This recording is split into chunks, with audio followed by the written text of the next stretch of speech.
जी अस्सलाम वालेकुम जी। Hopefully all of you are fine. मैं अपनी लाइब्रेरी में कुछ किताबें स्क्रॉल कर रहा हूँ और कर रहा था, मैंने देखा कि लेबर पे और ह्यूमन राइट्स के ऊपर जो लोग इंटरेस्टेड हैं, मेरे पे किताबें काफ़ी अच्छी हैं। और इवन दो इस पर टैगिंग जो है वो सही नहीं हुई हुई, बट एक मैंने यहाँ पे देखी थी, probably this 35 years on labour cases. ये एक अच्छी किताब है, इस पर भी एक रिव्यू हो सकता है। 1947 से 1982, M G Sadaullah Mumtaz 35 years digest on labour cases. Labour और जो सर्विस का काम करते हैं, मुझे भी बड़ा शौक़ है इनके केसेस इस तरह के। ये भी एक अच्छी किताब है। और एक मैं बिल्कुल ब्रांड न्यू देख रहा था, जो शायद मैं लेके रखी और फिर काफ़ी किताबों की तरह भूल गया, जो हम सब की नेचर है, स्लेवरी एंड ह्यूमन राइट्स। ये आई गेस मेरे कज़न शायद गिफ्ट लाए थे मेरे लिए, पूरा सेट ही। I am not too sure. ये स्लेवरी और ह्यूमन राइट्स के ऊपर है। Through the ages, volume 2, Mohammad Ashraf Cheena. और Islamic charter on human rights includes the detailed precepts for kind and sympathetic treatment of the women and slaves. It therefore far exceeds in its impact and reform over any other law formulated through even the collective efforts. ये human rights के साथ comparison किया हुआ, जो Islamic जो slavery और human rights जो हैं इस्लाम में जिस तरीके से जो है वो डिफाइंड है।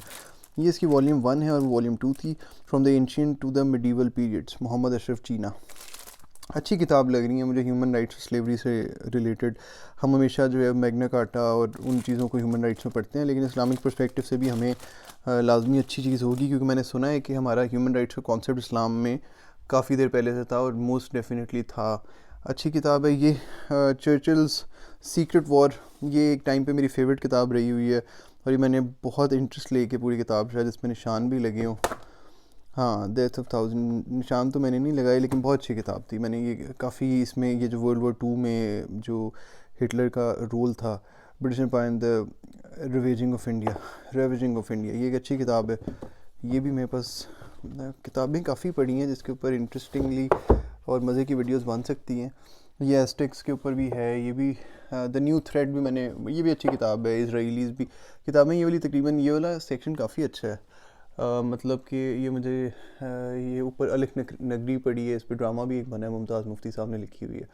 कलर ऑफ लाइटिंग, ये भी एक अच्छी किताब है। Raj the making of British India, ये हमारी EIC और ब्रिटिश एम्पायर के बारे में बहुत अच्छी किताब है। इसमें मुझे लगता है मैंने मैप भी अंदर डाला हुआ है शायद, इस पर भी हम डाल सकते हैं। कुछ किताबें इनमें से नहीं भी पढ़ी, वो भी पढ़ने वाली हैं और काफ़ी अच्छी किस्म की। यहाँ पे कुछ ब्रिटिश किताबें हैं, कमर्शियल लॉ और मेरी लॉ से रिलेटेड, जो बाकी मैंने अपने कोर्स में भी शायद पढ़ी हैं। ये भी अच्छी किताबें हैं। लॉ ऑफ कॉन्ट्रैक्ट भी है, मेरे को लॉ ऑफ कॉन्ट्रैक्ट की काफ़ी किताबें पढ़ी हुई हैं।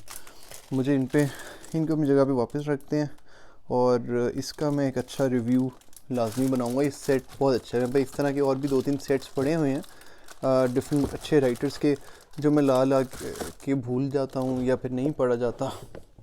मुझे अपना टाइम निकाल के उन पे पढ़ना चाहिए। एनीवेज़ मैं इसको सेट कर दूँगा। और ये लेबर की है। ये 2 मुझे किताबें लगी कि थोड़ी सी डिफरेंट निकली हैं और आपसे शेयर करूँ। Hopefully do tell me in the comments किसके ऊपर रिव्यू पहले किया जाए। Thank you.